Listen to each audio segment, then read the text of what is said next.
I'm happy to be here today to speak to you about the uniqueness of Canada's open banking system.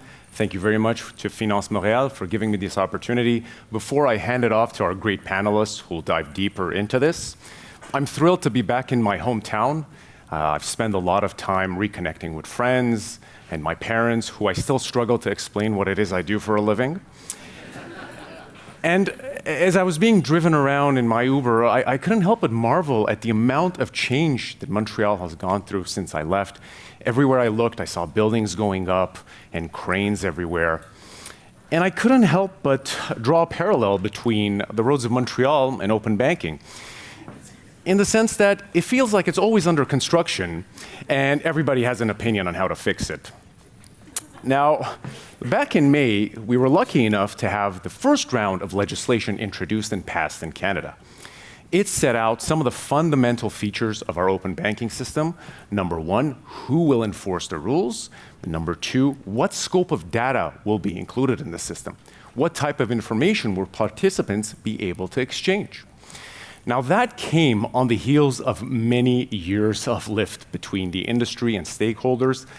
7 to be exact, but I digress.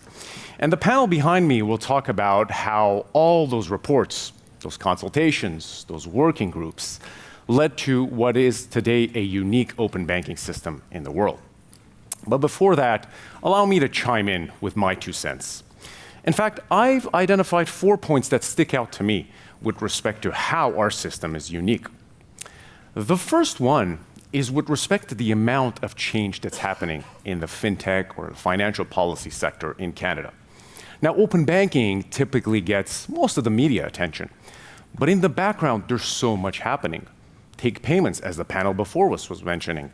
There's the Retail Payments Activities Act, aka the RPAA, which imposes risk management obligations on payments companies who are likely also interested in open banking, as well as registration with the Bank of Canada.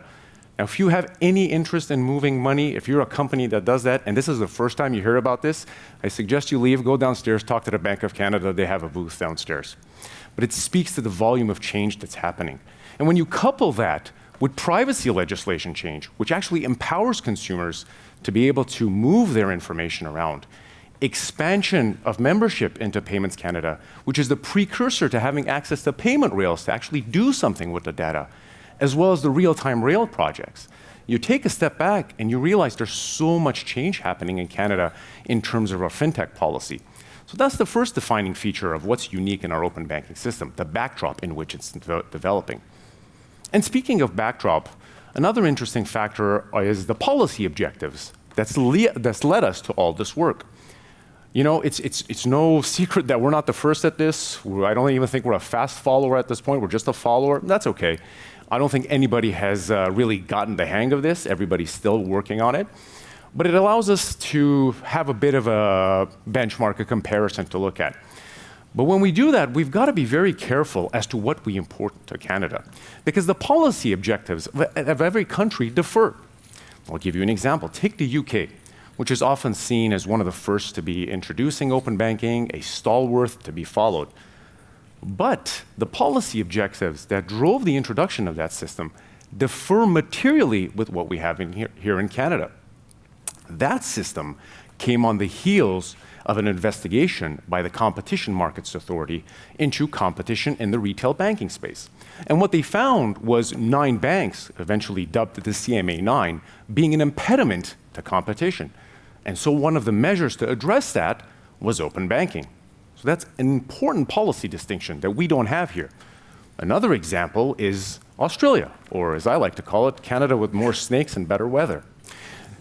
They also beat us to the punch. But again, their policy objectives differed from what we have here in Canada. In the lead up to the introduction of their open banking system, the consumer data right, the CDR, there was no less than 4 investigations into the retail banking market. And to cap things off, just as they were drafting the CDR legislation, they had a royal commission on mis-selling, essentially banks behaving badly. Now, if you take a step back, we never really had that here in Canada. We're not trying to redress market behavior. Instead, what we're trying to do is empower Canadians with rights over their data to improve their financial health. And that will translate into specific features of the open banking system. So that's the second element of what makes our system unique. The third one is with respect to the distribution of powers. In Canada, as you know, the federal government has oversight over banks, whereas provinces maintain oversight on credit unions. When I was open banking lead with the Department of Finance, this was one of the reasons that I considered for the government to be able to have oversight on the system as opposed to the industry. Because the government is best placed to work with its provincial counterparts to make sure every Canadian is included in a federally driven open banking system. Otherwise, we run the risk of creating a fragmented system where Canadians may not be able to participate in an open banking system simply because of the entity that they do business with. And finally, the fourth defining feature is with this term itself, open banking. You know, we always have illusions of moving beyond just banking data, jumping into finance, or just becoming an open data ecosystem. But I really challenge that approach in the sense that when this Canadian open banking system goes live, it will be much more of an open finance system than an open data system. Because as I mentioned earlier, in May, we had a first round of legislation that was introduced in Canada. And the scope of information that is included in the system, be it deposit accounts, savings accounts, lending accounts, investment accounts, this goes way beyond banking information that you see, for instance, in the UK, the originator of this term open banking, which does not capture the same scope. So I would venture to say that from day one, we will have an open finance system as opposed to an open banking system. So thankfully, they changed the word to consumer-driven banking. Maybe that was the reason. Anyway, that's it for me. I promised you I wouldn't take too much time. I'll hand it over to the panelists for a great discussion. Thank you very much. Again, I'm Abraham Tachjian. I fashioned myself as the authority on open banking in Canada. Thank you for your time.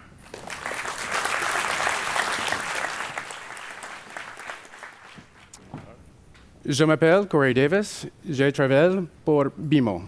All right, that's all the French that I know, so I'm not going to say anymore. But happy to be here and looking forward to this discussion. Hello, my name is Franck Descubes. I work for CGI in management consultant. It's going to be all my English for this morning. I'm going to go in between then. Hello, bonjour. Je m'appelle Saba Shariff. I work for Symcor. I'm their Chief Strategy, Product and Innovation Officer. Et je parle seulement en anglais, but trust me, c'est meilleur pour vos oreilles. All right, so to get things started, I like to make these things a little bit more interactive. So I guess Wealthsimple was on the panel before us. How many of you all use an app like Wealthsimple? We're actually sharing data from your other financial service providers. And if you're in Canada, you're going through someone that scrapes the data. How many of you know that by doing that, you lose the protections that your bank actually provides you from your bank account? And that's what open banking is all about. So looking forward to this discussion. So I guess we should sit down. Thanks. So open banking in Canada is a bit like the movie, Waiting for Godot. 7 years you've been talking about this. What makes it different this time, and what's the straw that broke the camel's back? Do you want to start? Sure. Frank, why don't you start since you're right next to me? So maybe I'll take this one in French, since Sure. I'm a little bit more comfortable in French. Ça fait 7 ans qu'on parle de l'open banking au Canada, effectivement. Cette année, on a l'impression que la dynamique est un peu différente parce que le gouvernement fédéral a proposé d'introduire ça dans ses lois, dans le budget. Il a déjà proposé une première fois ce printemps. Il va certainement aussi bouger à l'automne. So the federal government has already moved and will make another move by the end of this year. And we are seeing that within the industry, things are moving with or without the government. Though in the shadows, banks and other third party are moving ahead to put in place the foundation of open banking in Canada, maybe for open finance. So you may not be familiar with all that work, but it'll come this year. So we have a great, should I say, expectancy, que ça vienne du gouvernement ou que ça vienne de l'industrie. Il y a plus de chances cette année que we see something happening in the market not too far away. Saba, would you like to add to that? Yeah, maybe just to add. So absolutely, there's finally been progress by by the government in many ways. We had the fall economic statement last year, which initiated the first real view into what the policy statement would be based on the work that Abraham had done. This past spring, we actually had the first open banking laws that were passed, and that was significant. It essentially enshrined the agency that would be accountable for the oversight and governance for open banking, really clarifying who's going to set the rules at the end of the day and who's going to oversee to make sure that people are operating very quick within those rules. So that's great progress from a government perspective, and we do believe in Canada it's always meant to be a made in Canada hybrid solution, one that is not exclusively industry, although there are jurisdictions that have gone down that path, nor that one that is exclusively regulatory. Abraham referenced the reasons for why open banking was introduced in the UK, and that did not exist. Those same conditions did not exist in Canada. This in Canada is very much about customer data rights, and it's about encouraging innovation and removing friction in the ecosystem. So progress is certainly being made, and then from industry, because that is where we are from, we see organizations continuing to move, whether it's rallying around a common standard. Many of the organizations that we work with are leveraging FDX as their standard for developing their APIs. Others are signing bilaterals and making that implementation real through contracting with third parties in the absence of any government regulation and making data available via APIs and trying to end credential sharing and screen scraping. I think the issue is that is not sustainable, that is not scalable to have individual contracts and assessment mechanisms bank by bank or organization by organization. Corey, you asked what broke the camel's back, and it was a very resilient back to be up and running for 7 years, first of all. I don't know that there's any one thing, because we are operating in an interesting political climate as well, where let's put some bets on whether any future legislation is going to get passed before there's an election, because I think that is a bit of a challenge. It wasn't that there was a single customer uproar that we're seeing. It's not like Canadians know what open banking is. But hey, Europeans don't know what open banking is either, and they've had it for years. So that's not, I think, what's driving it. What we're seeing, more momentum than ever before, is actually a push by industry to protect those consumers. Corey, you referenced the issue that anyone who authorizes data to be shared through credential sharing, what you're first giving away is your username and your password, and you're invalidating your banking agreements. What we're seeing more and more is a push to protect the consumers, to either move to those bilaterals or more consistent way of making data available, because there is a fear that this credential sharing is going too far, especially if you believe the Department of Finance's numbers that 9 million Canadians have already authorized the sharing of their credentials. So we're seeing more and more of a push for purely security and protection reasons. So now, 7 years in, are there any milestones that we should be looking for to say that this is really going to happen? Interesting questions when it comes to milestones. Probably the first milestone is around, actually to me, we did some extensive work and research for a client, is the scope of data. Alors, c'est la portée des données. Pour regarder les cas d'usage, pour regarder les modèles d'affaires, la première question qu'on pose, c'est quelle est la portée des données qui est disponible. Plus la portée est large, plus le nombre de cas d'usage et le nombre de modèles d'affaires va être intéressant. À l'inverse, plus la portée des données va être restrictive, va être limitée à des données, admettons, bancaires, particuliers, transactionnels, moins les cas d'usage et les modèles d'affaires vont être intéressants. Et quand on parle souvent de l'open banking, on parle souvent des éléments très techniques. On parle de risk management, on parle de accreditation, on parle d'API, on parle de tout un tas de sujets qui sont vraiment compliqués. Je pense qu'on devrait d'abord mettre au centre de l'équation le consommateur. Si on veut que le système fonctionne, il faut que les cas d'usage soient intéressants pour les consommateurs. Si je vous dis demain matin, l'open banking, c'est vraiment extraordinaire. Vous savez quoi? Vous allez pouvoir savoir via des API sécurisés où sont les guichets automatiques de votre banque à Montréal. Je ne suis pas sûr que vous vous leviez tous en disant « Waouh, c'était l'innovation qu'on attendait depuis les 15 dernières années ». J'ai un doute. Maintenant, si je vous dis « Vous pouvez vous loguer à travers votre plateforme bancaire, vous pouvez initier une transaction sur une autre institution financière pour laquelle il y a des produits et services qui vous intéressent, mais vous ne voulez pas vous loguer. Vous voulez avoir une agrégation de toute votre détention, des actifs, des passifs, des conseils sur la planification, le décaissement, le type de produit qu'il vous faudrait pour votre particulier comme pour votre entreprise. Là, soudainement, le cas devient beaucoup plus intéressant. Alors, the first milestone, to get back to English for me, is truly around what is the scope of data that are embedded to set the first stage of open banking in Canada. And then we're going to put in place a foundation around API, consent management, risk purpose, accreditation, liability. But those are all technicals, right? This is what's behind the elephant dans la pièce. So maybe just to add to that, because I understood about 20%, 25% of what you were saying. Thank you for speaking slower en français. I appreciate that. So a milestone, I mean, you can look at it for two ways. You can look for government milestones. Just maybe a little bit background on Symcor and what we do. We've actually been working with the industry for the last 6 years to bring about open banking in the absence of legislation. We did not wait. We created an intermediary solution that allows data providers, essentially financial institutions that are holding customer data, in the scope that the government has high-level outlined, make it easier for them to comply with open banking versus, building and maintaining their APIs on their own, monitoring third-party connections on their own. We provide a platform that allows them to do that. Conversely, we allow any recipient that is authorized and accredited to get access to that data. So the milestone for us has been, ideally, the government puts out legislation and it matches what we have put out in market, but we haven't waited. They've given enough glimpses. It's not like open banking is new. We all said this, it exists. So consent flows, using OAuth, proper APIs and building that. We've aligned towards the FDX standards to build our APIs, as have many of our customers. So it's not like there's an unknown there. But for us, what would be helpful, I 100% agree with you, Franck, on the data scope. That would be great. I think that's going to take time to come out, because some of the debates that we hear is the rule that everything that's available in online banking, is that the customer's data? Like all my transactions, but you've also got interest rates there that might have been negotiated. The banks might have put value-added capabilities into their online banking, like categorizing what those transactions are.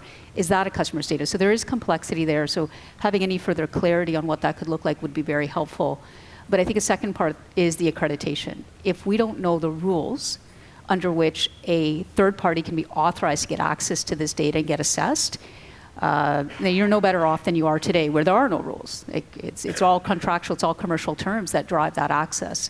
So I think accreditation is another milestone that we can look forward to. And ideally, this next fall, there's further legislation that turns into law that enshrines more than what has been done today, which is really just stating that the FCAC is accountable for oversight. But it answers some of those questions on data scope.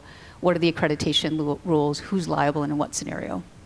And you're absolutely right. Just to echo what you say, the biggest mover right now for open banking in Canada is getting away from screen scraping and screen grabbing. So you don't want, by replacing that through APIs or the technique, to jeopardize the system that you try to protect, 100%. right? Or to get away from practice now. So keeping the system resilient, keeping the system safe is absolutely critical if we want to open banking to work and the people to get confidence into that system. Agree. Let's just double click on that for a second. So we know one of the costs is screen scraping and fraud, but folks in Canada have been dealing with this forever, right? And so what are some of the other costs of not having open banking? Do you want to take that? Sure, maybe I'll start this time. I mean, I think it's the lost opportunity cause for sure. That is the normal one, where with this data, we know that there are several use cases that can be enabled. And so let's get maybe a little bit more real on what that could be. Let's say you're a financial institution and you're trying to onboard new customers and you're trying to extend credit. Right now, a very small percentage of individuals, consumers, get through that credit process because there's a lot that are declined because you don't have sufficient information. You can't validate who they are. You can't validate that they are not a credit risk. And in an economy today where many people don't have things like traditional mortgages or other traditional banking relationships, they may be new to Canada, they may just be renting, having the ability to take those non-traditional pieces of information can help not only the consumer get onboarded and get access to credit, which is usable for building a better financial future for themselves and maybe one day getting a house or even being able to afford a car or whatever that is. Improving that process, reducing the number of declines, not only helps the consumer, but it helps the financial institution. The cost of those declines is significant. The cost of acquisition for any single customer, depending on the organization that you're at, could be north of $500. So if you can reduce that cost and make things better and faster, I think that is helpful. But the issue of not having open banking is primarily, for me, the security gap and the risk that we're facing today, where it's unfettered access to this data beyond what a consumer might even realize that they're giving to. When you're getting data scraped, you're taking everything that's on that screen, and then the next screen, and the next screen, when the consumer might have only needed to give you one piece of information. And there's no rules against how long that data can be stored unless the third party put those consent rules in themselves, what can be done with that data, how much data they actually need to use. And so for me, that's really important, purely from a customer data right. If I can echo to what you say, the main reason for me, except the regulatory one, is how can we boost innovation and productivity to that country. On le sait tous, le Canada a un enjeu de productivité. Alors, le fait d'amener l'open banking permet de unlock, en français, des cas d'usage intéressants pour les consommateurs. On prend toujours l'exemple du consommateur particulier. Mais si on prend l'exemple du consommateur entreprise, dans les travaux qu'on a faits pour nos clients, on a regardé des marchés à l'international, au UK, au US, en Australie, au Brésil. Et il y a vraiment des cas très intéressants pour la clientèle commerciale. C'est d'ailleurs de là d'où viennent la majorité des revenus, beaucoup plus que pour le particulier. Il y a un cas, moi, qui m'a frappé. C'est le cas qu'a proposé, il y en a beaucoup des cas d'usage, mais un cas qu'a proposé la Barclays en Europe, au UK. Donc, vous pouvez aller le voir sur le site, c'est public. C'est très, très simple. C'est de mettre à disposition des SME, des PME, des API qui leur proposent leur situation financière. Donc, ils leur amènent leur situation financière. Quel est votre niveau de cash flow? Quel est votre niveau d'efficience? Quel est votre niveau de financial efficiency? Et en plus, amènent avec un dashboard d'autres API qui viennent de Google Analytics pour voir l'état du site web et ce qui se passe sur le site web, de Facebook pour voir les commentaires, du module ERP de supply chain qu'ils utilisent et proposer un dashboard, un tableau de bord aux propriétaires de petites entreprises pour piloter son entreprise à la fois avec ses éléments financiers et ses éléments non financiers. Donc dans la logique de we want to boost productivity, we want to increase productivity in Canada and to do business more efficiently, this is a very tiny example, a glimpse of example of what's possible when you make available APIs. Yeah. Nothing fancy, nothing really complex to do, but helps the SME owner to boost his revenue, productivity, efficiencies. And we have many other financial examples. For instance, if you want to accompagner les clients dans leur autonomie financière, l'exemple qu'il y avait ce matin avec, je pense que c'est Desjardins, je ne suis pas sûr, qui disait on veut travailler sur l'autonomie financière. Pour travailler sur l'autonomie financière, ça prend d'avoir la détention globale du client. I need to see your assets and liability. Une fois que j'ai fixé ça et vos objectifs, je suis capable de faire un plan et de vous accompagner avec les bonnes recommandations pour augmenter votre autonomie financière. Mais si je n'ai pas la vue de vos actifs, parce que vous en avez, part of it is at Desjardins, part of it is at National, part of it is at Royal, or part of it is somewhere else, je ne peux pas vous donner des conseils, j'imagine, avisés, qui prennent en compte l'ensemble de votre réalité. Donc, c'est un cas aussi assez simple pour aider à l'autonomie financière, par exemple, des particuliers. So it's really about how do we boost innovation, productivity for that country and the consumer, both the retail side and the commercial side. Right, so you've touched on a number of things there. So, and there are a number of stakeholders involved, right? So you've got the fintechs, you've got the banks, you've got the community banks, right? And they all have different levels of capital to make these things work. So, what are the benefits that, take whatever stakeholder you want to, will see from open banking? Well, if I will say you have the banks, the consumer, the credit union, the fintech. So probably for a larger bank, it's how can I bring more value to my current customer, both retail and commercial, by adding new products and services that are not made by me, but by a third-party provider, whether they're fintechs or other providers. So it's really bringing more value to your current consumer, both retail and commercial. If you're a credit union, by definition, you're much smaller, much smaller. So you don't necessarily have the capacity when it comes to capital requirements, to technology requirements, so you'll benefit from probably what we call bank as a service capability provided by a third-party provider that help you to power your product offering and your service offering because you're too small. If you're a consumer, on the other hand, you can benefit from all that innovation as well. So it's really a win-win situation as long as the foundation are really in place within the country, I think. Yeah, no, for sure. And I think to add, from the fintech point of view, this data is available today, but what we hear is the obvious. It's not stable. So screen scraping is like the worst way to get access to this data, but it's the only one that exists in any mass scale. And so the data quality, the stability of that data is really problematic. So open banking should address that through proper APIs.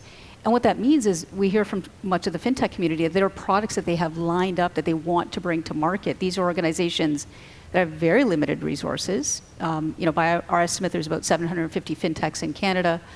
Many of them have 20,000 or fewer customers, and they only have so much funding and so many resources to do things. So they can't take an experimental product and go after it and hope that it works. They can only deal with the immediate opportunity that's at hand.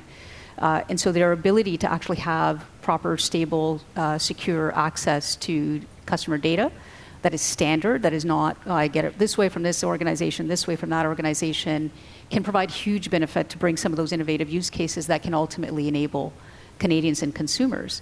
And for financial institutions, there was a speaker earlier today from GFT who spoke about the trust that Canadians have with the large financial institutions, with their banks. Canadians may have 2.5 banking relationships, but they often don't switch that. They'll switch individual products, but the core banking relationship they maintain.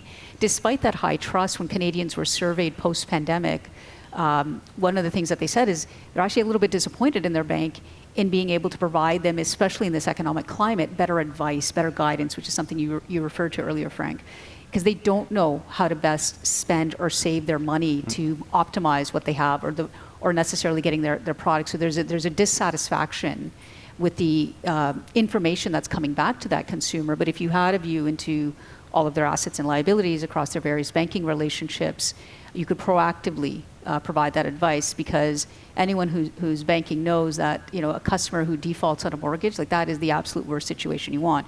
You want to try and protect that from happening as much as possible. So being able to see the issues and the risks that are coming in advance and proactively offer a lifeline to your customers as a bank is a real opportunity that we would see. So I guess the next question I would have is, how do we think about fairness in an open banking world? So for example, in the UK, there's no concept of reciprocity. It's just fintechs plugging into the big banks. How should we be thinking about it here in Canada? So I'm going to say you need reciprocity. I think that was a big gap from the UK implementation, not only at the fintech level, but if you look at it, it's opt-in. So Abraham referred to the CMA 9. Only the largest 9 banks and financial institutions were mandated to provide data and provide data within that timeline. Everyone else could just access it. So you create this disjointed experience for the consumer who may have multiple banking relationships, and it just doesn't make sense. So I think reciprocity has to be at the core of this. Now, not every fintech is going to qualify for data access if the scope is deposit accounts, savings accounts, checking accounts. It's not name and address necessarily that you need to make available, but that financial services data or open finance data, in my mind, reciprocity has to be at the core, and that was a miss in the UK and one that I hope we rectify here. Absolutely. I mean, I completely align with what you say. La réciprocité est vraiment hyper importante. Au UK, le marché qu'on a regardé, l'open banking a été mis en place quelque part post-crise des subprimes. Alors, les 9 banks, 9 big banks, ont été obligés, forcés de participer à l'open banking, d'ouvrir leurs données. Et on leur a même envoyé, l'autorité britannique, la facture pour faire fonctionner le système. C'était quelque part une taxe on vous a récapitalisé pendant les subprimes, maintenant vous devez augmenter votre ouverture par rapport au marché. La situation est très différente au Canada. It's very different of Canada. So if we want to make a right balance between the fintech, between the large incumbents, reciprocity is definitely at the heart of it, because I suspect when we take a look at the business models and the use cases, the situation where you don't want to end up is just being a manufacturer of financial product and be completely disintermediate with a platform, whether it is a financial platform or your platform of reference, whether it is Amazon or another one, that go and pick the right product and services and that you'll be able to use. Alors, vous voulez pas être désintermédié, right? Vous voulez pas vous retrouver dans une situation où la plateforme de votre choix, qu'elle soit institution financière, Apple, Amazon ou autre, est capable d'interagir avec l'écosystème pour appeler les produits et services que vous consommez. Et du coup, vous êtes relégué au rang de simple manufacturier sans avoir accès à la relation client. Et ça, in terms of fairness, if you have reciprocity, au moins ça laisse le champ concurrentiel ouvert. Everybody has a chance to compete. Everybody has a chance to provide the right service and the right level of service to their customer and the one that the customer are currently expecting. Now, I think, Saba, you mentioned some people aren't going to be able to qualify. And so I guess the next question is, are people going to be, or not people, but are entities going to be left behind because of open banking? I mean, given the Canadian Fed-Prov differences, I think that is a risk. This, the implementation of any open banking legislation is primarily being led by the federal government, by the Department of Finance. So a federal entity that can't obligate necessarily the same rules at a provincial level. So that is a risk that exists. We've seen some movement in Ontario, very little in Quebec, I would say, to try and resolve for open banking almost at a provincial level as well. So there is a risk, but I feel if you create an ecosystem where you set the standards, you have enough organizations that are participating in that, while a credit union may not be mandated to, they can opt in.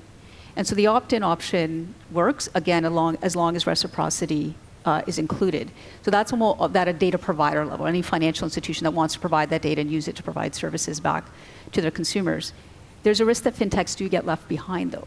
If there's 750 fintechs, not all of them are going to have the resources to get accredited. So if the rules are set too high to protect against security and obligations like that, or insurance, it's possible that some fintechs cannot qualify and get access to this data.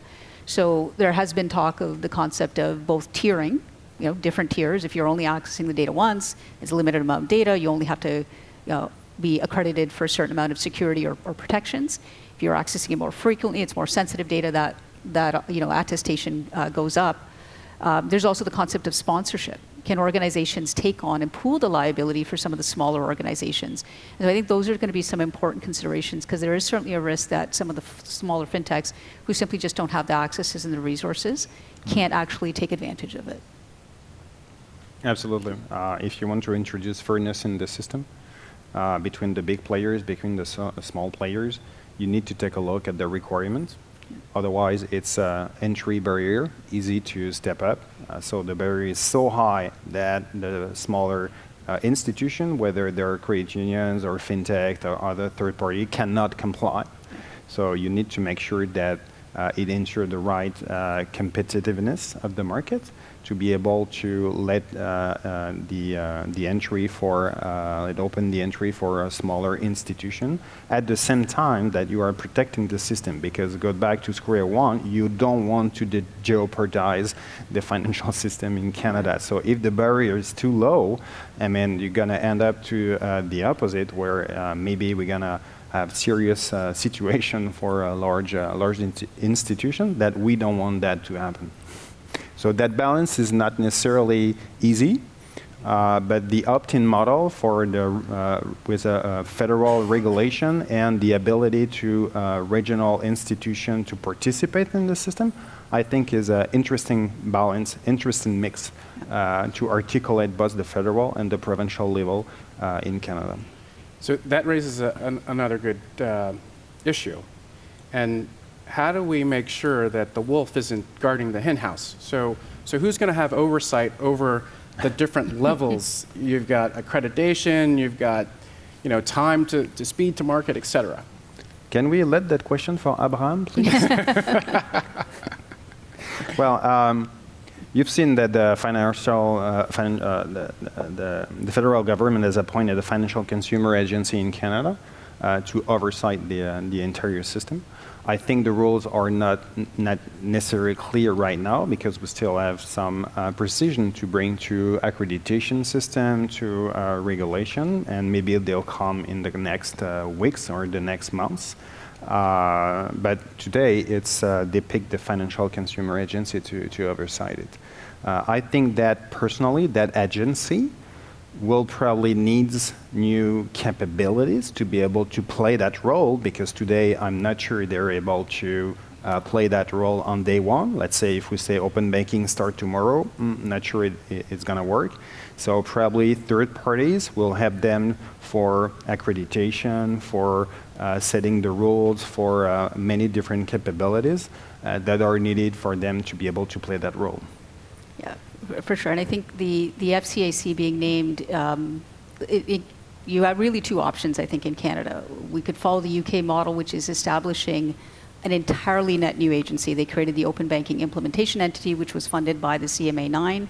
It cost a lot of money to stand up something completely net new that would have the infrastructure. So the thinking of, let's use an existing agency, there is no one that is perfect, I think, for this role. There wasn't a great, you could give Bank of Canada, do you give it to Payments Canada, do you give it to FCAC or whomever.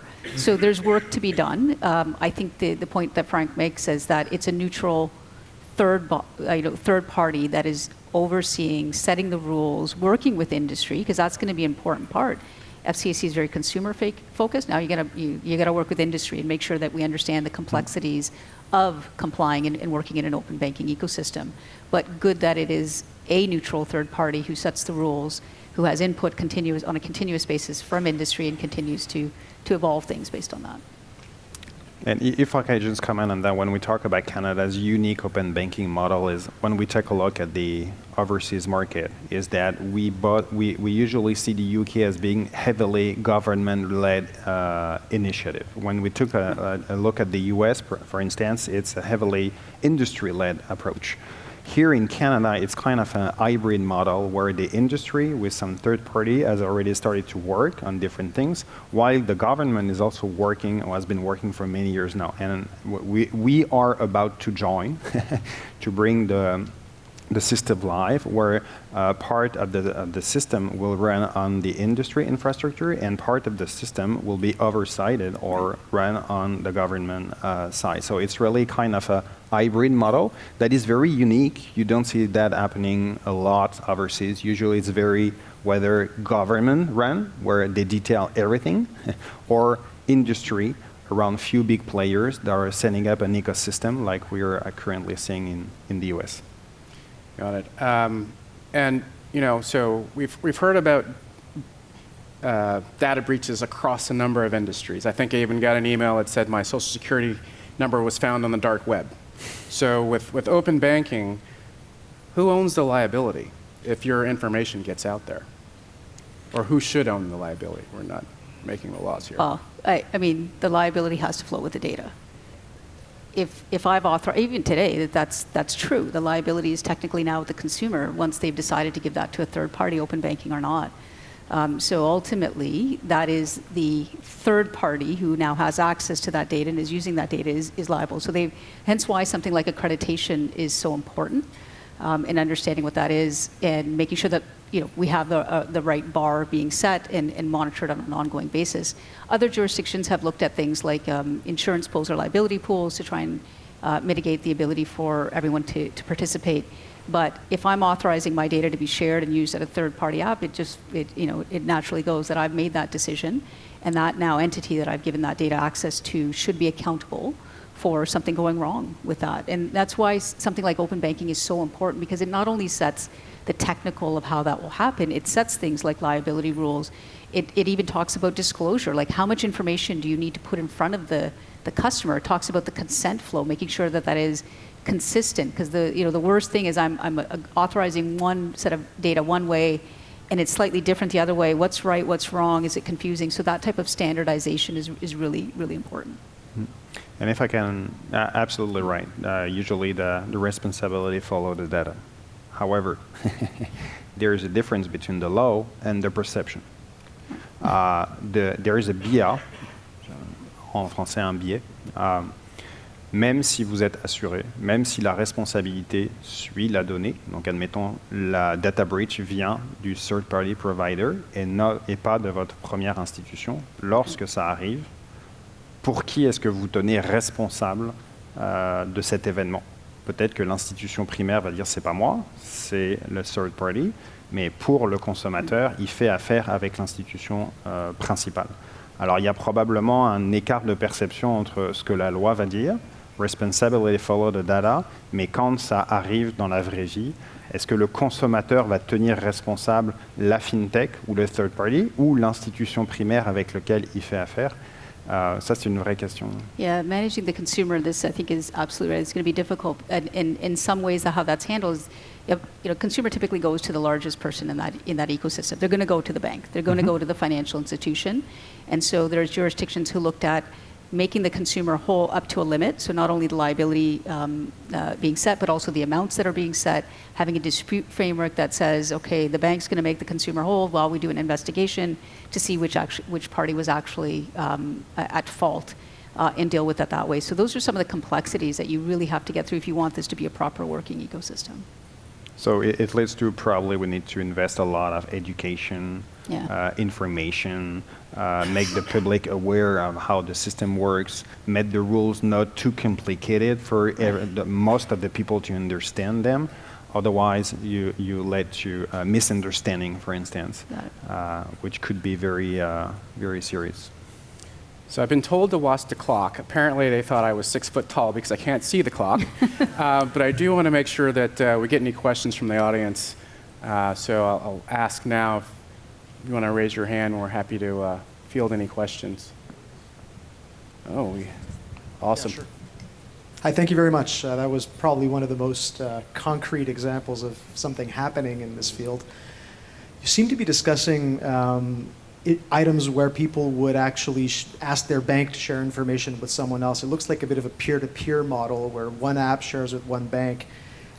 Is it possible really to do this type of thing without strong actual digital identity involved and a central place for people to manage the connections that they've actually put in place? I'd love to hear your thoughts on that. Yeah, I mean, I'm happy to start. So I've heard the example that we need a digital identity in Canada. It really depends on, I think, what you're describing as a digital identity.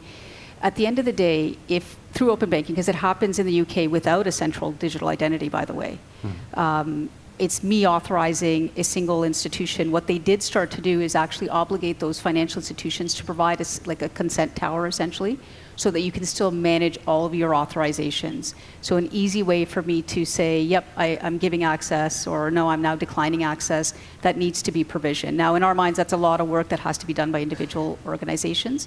And so what we're seeing in Canada is some of that being stood up as kind of common services and common capabilities. I don't think you need a digital identity to make that happen. I think a digital identity is helpful for many use cases. For just, hey, listen, I want to get authenticated without having to physically share my information. Removing the friction is all very important. I don't think you need it absolutely necessarily for open banking, though. Oh, brilliant. I have nothing to add to what you say. Exactly the same. Probably have time for one more. Going once? Going twice? Is there anything that you want the audience to take away from today's discussion? Bon appétit. However, don't lose face. This is coming in Canada, right? Probablement que les premières étapes vont être plus simples, mais au fur et à mesure, on va être capable d'enrichir un écosystème pour apporter de la valeur. Alors, it's coming. The best has yet to come. Saba? I might just echo that, and thank you for staying with us before and partly during lunch. I actually would say open banking is kind of here. It's just not here at scale to what we would like, but it's here because we're moving regardless. The industry is making traction. It would be great to have that supplemented by common standards and policies and obligations that we can all point to. But I think in the absence of that, anyone who's involved in this, keep moving. I really think we're going to have to do do that in order to bring this forward at mass scale. Merci.